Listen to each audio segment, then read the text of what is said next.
Nagkaroon ng fan meet and greet ang TV series na You're My Favorite Song na pinagbibidahan ni Caprice Cayetano at Hit Journalist. Sa naturang event, super nagpapakilig ang dalawa.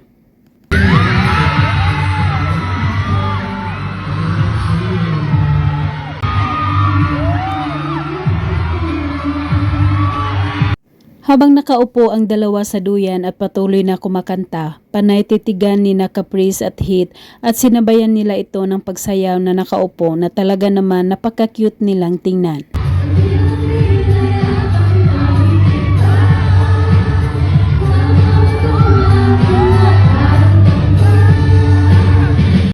Kalaunan, unang tumayo si Hit at hinawakan ang kamay ni Caprice para dalhin ito sa gitna ng stage. Habang patuloy silang kumakanta, walang tigil ang hiyawan ng kanilang mga fans.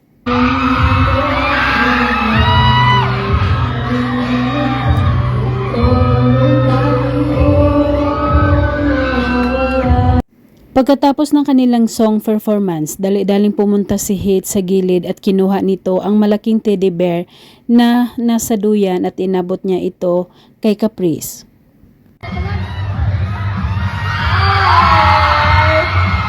Thank you, Captain Surname! Napansin ng host ang mahigpit na hawak at yakap ni Caprice sa naturang teddy bear na binigay ni Hit sa kanya at napansin din ito ni Hit at sinabi nitong parang ayaw na bitiwan ng dalaga. Grabe yung kapit ni Cap. Pili ko kasi galing sa loo.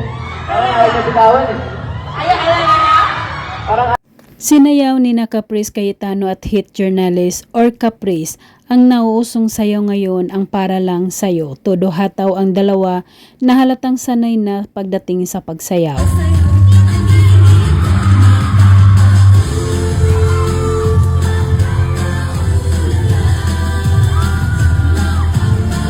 Nagkaroon ng palaro ang buong cast ng You're My Favorite Song.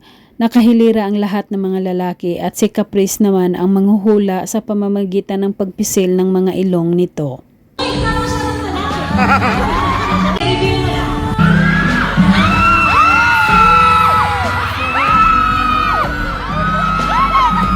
Lalong kinilig ang lahat na ang napili ni Caprice ay ang number 2 kung saan si Hit ang nakatayo dito pero nagbibiroan sila na ilipat ang pwesto ni Hit. Kapit